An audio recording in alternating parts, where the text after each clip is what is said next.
Filosofi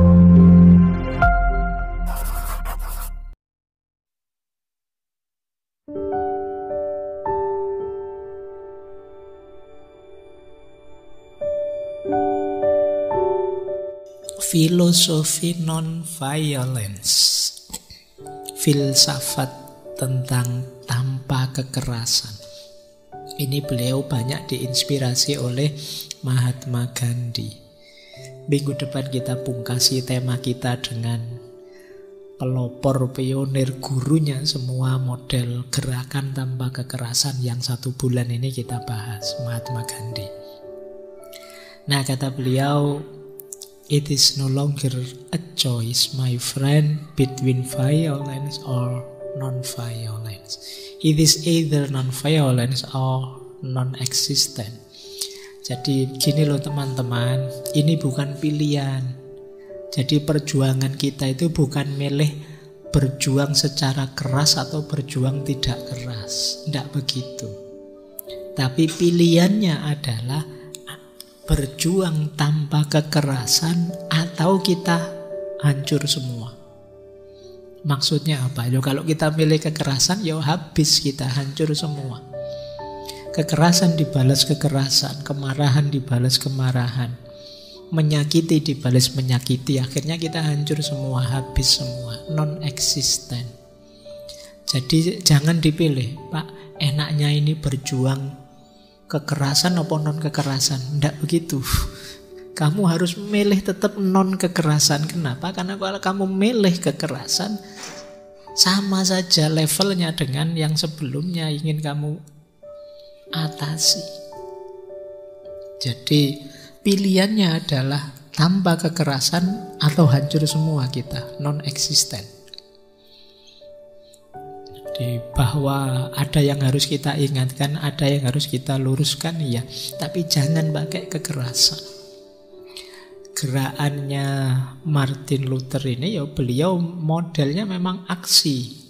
Ada aksi jalan, ada aksi duduk, ada aksi mogok, tapi tidak keras, tidak menyakiti orang. Ya biasa saja jalan, menyuarakan aspirasinya. Pernah berjalan sampai di jalan tol, ceritanya sampai 87 kilo bikin long march untuk mengutarakan gagasannya. Pernah ada istilah pemogokan supir-supir bis karena ada cerita seorang perempuan kulit hitam sudah dapat tempat duduk, diminta oleh kulit putih dia harus pindah karena itu tempat duduknya. Dia tidak mau. Akhirnya dia dilaporkan, urusan polisi, di penjara. Meledaklah demo dan lain sebagainya. Nah, ketidakadilan dilawan, tapi perlawanan yang tanpa kekerasan. Jangan pakai kekerasan. Nanti ada argumennya panjang. Kata beliau begini, saya ingin dunia yang lebih baik.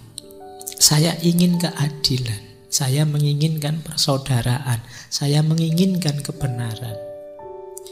Dan ketika orang menginginkan hal-hal tersebut, dia tidak akan pernah menganjurkan kekerasan. Kok orang ingin persaudaraan, ingin keadilan, ingin kebenaran, menganjurkan kekerasan, ya dia tidak akan sampai pada 3 hal mulia itu. Kenapa begitu? Sebab dengan kekerasan, kamu bisa membunuh seorang pembunuh, tetapi kamu tidak bisa membunuh pembunuhan. Bisa dipahami ya? Jadi, ada orang bunuh, kamu balas dendam, orang ini kamu bunuh. Ya kamu berhasil membunuh seorang pembunuh, tapi peristiwa pembunuhan itu sendiri kan berlanjut. Jadi dengan kekerasan kamu bisa membunuh seorang pembunuh, tapi kamu tidak membunuh pembunuhan. Dengan kekerasan kamu mungkin membunuh seorang pembohong, tapi kamu tidak dapat menegakkan kejujuran. Mungkin kita membunuh seorang pembenci, tapi kita tidak bisa membunuh kebencian. Jadi Ya mengikuti seperti Mahatma Gandhi, beliau punya kalimat ya kalau mata dibalas mata terus begitu semua orang pada akhirnya akan buta. Jadi wah saya tidak terima saya dikhianati, balas saja, tak balas mengkhianati wah nanti yang sini juga begitu, balas membalas terus, sakit menyakiti terus. Ya mungkin kita puas membalas sakit hati kita, tapi kita tidak menyelesaikan akar masalahnya.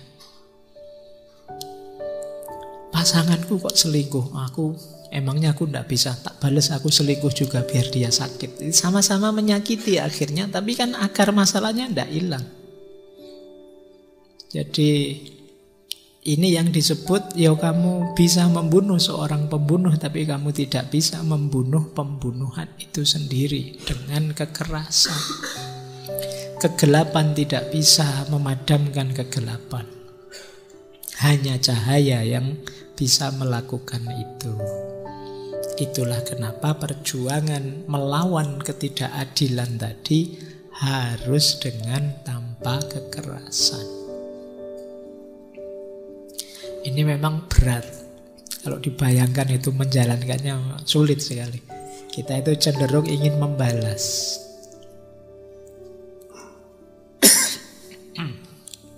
Oke, kita lanjutkan. Apa sih alasannya kenapa tanpa kekerasan? Ini ada beberapa logik. Nanti teman-teman boleh direnungi, boleh didiskusikan.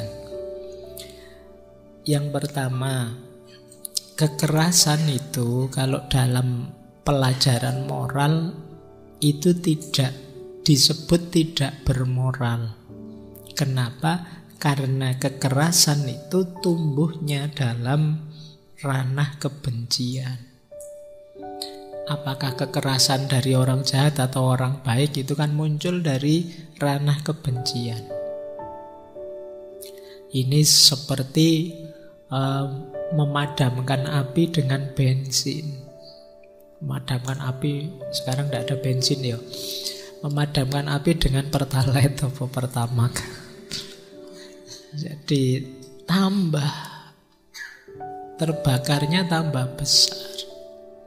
Jadi awalnya mungkin peristiwa pemukulan 1. Nah, dibalas ya jadi pemukulan 2. Dibalas lagi pemukulan 3, pemukulan 4. Dan tidak akan ada akhirnya sampai dua-duanya hancur.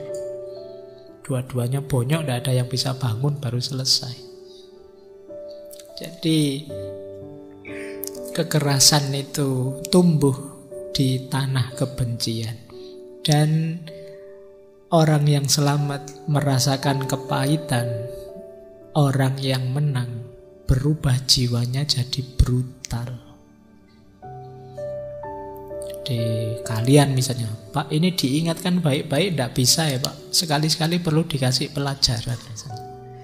Nah yang kamu kasih pelajaran, ya memang dia sakit, mungkin dia juga kapok, tidak berani lagi kalau ada kamu. Tapi kamu juga berubah jadi brutal. Kamu berubah jadi buas. Jangan dikira jiwamu tidak berubah. Awalnya sih kamu baik, tapi begitu kamu membalas, jiwamu sekarang berubah. Alasan pertama itu. Alasan kedua, tanpa kekerasan adalah satu komitmen seseorang pada jalan cinta. Jadi orang yang mampu melakukan perjuangan dengan jalan tanpa kekerasan, ini membuktikan jiwanya adalah jiwa yang penuh cinta. Jadi menunjukkan orang yang bisa berempati, tidak hanya mementingkan egonya. Jadi perjuangan tanpa kekerasan itu pembuktian bahwa cinta juga bisa aktif, bisa aktual dalam penegakan keadilan. Selama ini orang menganggap menegakkan keadilan itu dengan memerangi, dengan menaklukkan, dengan menjatuhkan. Isinya selalu itu. Jarang orang, mari kita kalahkan para penjajah dengan cara mencintai mereka. Tidak ketemu, kamu di buku-buku pelajaran tidak ada. Tapi nanti coba kamu baca minggu depan ya, ada Mahatma Gandhi bisa melawan penjajahan Inggris, atau beliau Martin Luther ini melawan kuatnya kulit putih yang menjajah kulit hitam. Ternyata ya dengan jalan cinta bisa. Kadang-kadang kita lebih takluk dengan perbuatan baik, rasa cinta dari orang lain daripada makian, serangan dari orang lain.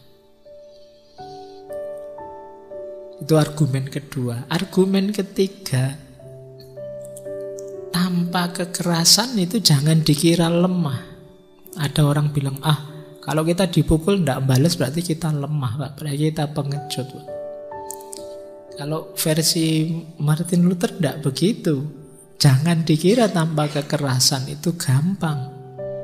Justru jauh lebih sulit. Kalau sekedar dipukul, balas mukul gampang, tidak pakai mikir, asal kuat saja mesti berani.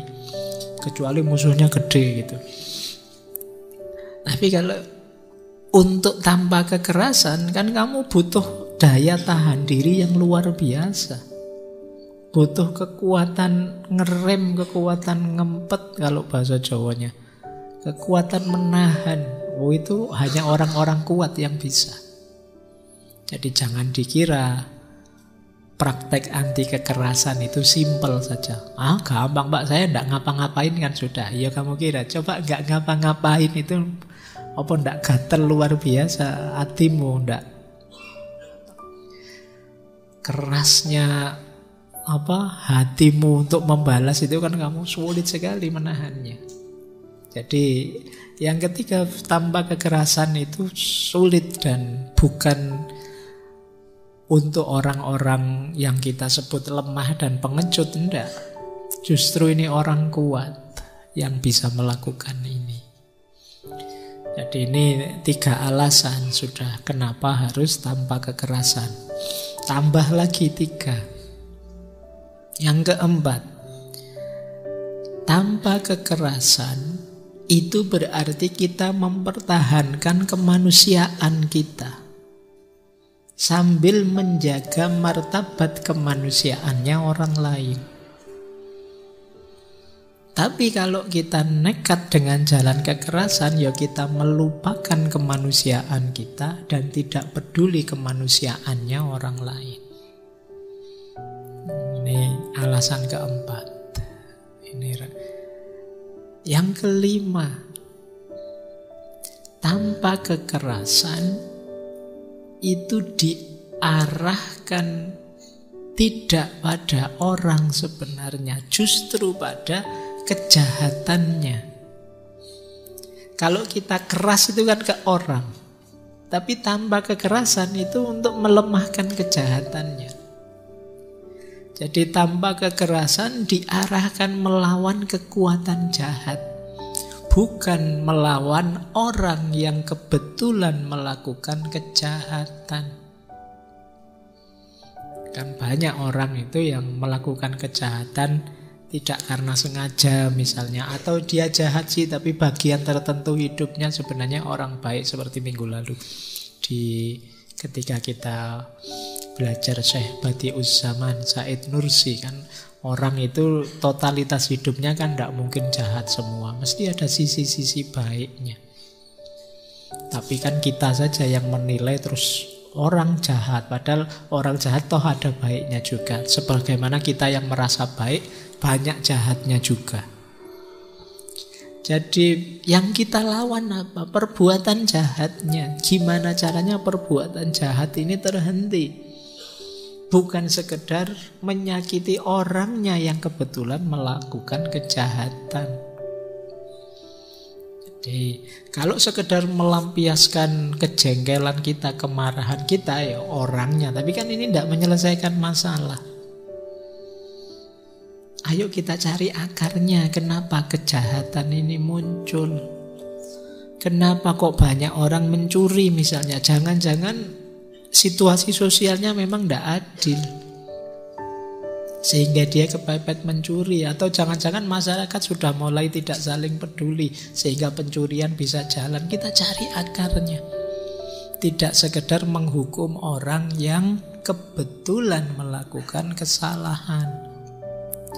Kenapa sih kok orang-orang hari ini itu mudah sekali mencela, memaki, menjatuhkan nama dan martabat orang lain misalnya?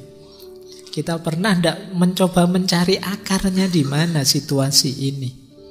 Tidak sekedar menghukum orang per orang yang melakukan itu. Belakangan yang lebih banyak kita lakukan kan menghukum. Semacam balas dendam. Oh, karena kamu ngomong jelek tak laporkan polisi. Karena kamu mencemarkan nama baikku tak laporkan polisi. Kalau versi non kekerasan, ayo deh kita gali akarnya. Kenapa masyarakat kita sekarang kok sudah berubah seperti itu? Kok mudah sekali melecehkan orang, menjatuhkan martabat orang, mengkritik orang lain? Ada budaya yang berubah sekarang. Sumbernya apa? Kira-kira kalau mau diatasi jalannya seperti apa? Nah, itulah gunanya filosofi tanpa kekerasan. Ya kalau ingin balas-balasan ya memang gampang sih, sederhana. Biasanya nanti jatuhnya yang lebih kuat akan menang. Jadi kalau kita hanya milih membalas, yang lebih kuat akan menang. Bukan yang benar yang akan menang. Kalau tidak percaya, kamu dizolimi kayak tadi.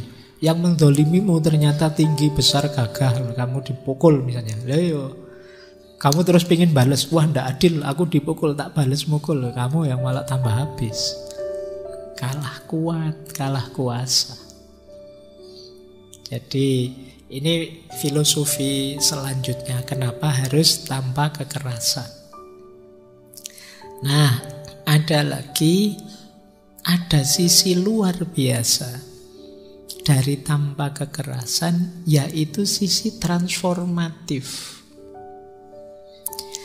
Dengan mengambil jalan anti kekerasan, berarti kan kita lebih memilih tidak membalas, mencari akar dari masalah, menyelesaikan, bila perlu mengampuni. Dari situ apa? Terjadi transformasi diri. Kita tambah hebat, kita tambah berkualitas dari ujian-ujian, penderitaan-penderitaan yang kita alami. Pak, saya dibohongi orang ini, Pak, dicurangi orang ini, Pak. Ya kamu bisa bales sih, tapi kalau bales ya urusannya keras bolak-balik tadi. Tapi coba dari situ kamu, iya ya, berarti ternyata aku ini lemah, aku ini mudah dibohongi, aku ini gampang ditipu. Berarti ini kan kamu meningkat. Ini namanya bertransformasi. Besok saya tidak akan gitu lagi. Saya tidak akan percaya lagi kalau ada orang ngomong-ngomong gini. Nah, ini namanya transformasi. Jadi daya rasa sakitmu sekarang menjadi jalan untuk kualitas dirimu yang lebih baik. Tapi kalau kamu milih jalan kekerasan, ya kamu tidak naik kelas apa-apa. Jadi kamu disakiti, balas menyakiti, selesai urusannya. Dan kamu merasa urusan tuntas, final, the end. Tapi tidak ke situ arahnya tanpa kekerasan. Jangan fokus pada membalasnya, tapi dengan melakukan perlawanan anti kekerasan, ada momen untuk kita bertransformasi diri. Kita jadi lebih hebat, lebih kuat, lebih tangguh dari sebelumnya. Baik. Nah, masih ada lagi filosofinya. Tanpa kekerasan juga akan memotong rantai kebencian. Jadi kalau kita balas-membalas, rantai kekerasan tidak akan habis-habis. Dia keras, aku keras, kamu keras, terus begitu. Tidak ada selesainya. Balas-membalas. Nah, dengan perjuangan tanpa kekerasan, kita memutus rantai balas-membalas ini. Dan itu menguntungkan. Kemudian yang terakhir, alam semesta dan Tuhan itu pasti berpihak pada yang adil, bukan pada yang tidak adil. Biarkan semesta bekerja, biarkan Tuhan bekerja, kita ambil jalan yang mulia terus. Sering saya bilang, jangan sampai jeleknya orang lain, jahatnya orang lain membuat kita juga jelek, membuat kita juga jahat. Dipisui orang, dimaki-maki orang loh. Emangnya dia saja yang bisa misuh, aku yo iso. Terus kamu balas misuh, kamu balas maki-maki dia. Ya sekarang skornya sama sih 1-1. Tapi berarti apa, levelmu sama saja dengan dia. Saya teringat cerita dulu, lupa di sesi ngaji apa itu kan. Cerita satu ketika Rasulullah sama Abu Bakar duduk-duduk depan masjid. Terus lewat orang Yahudi.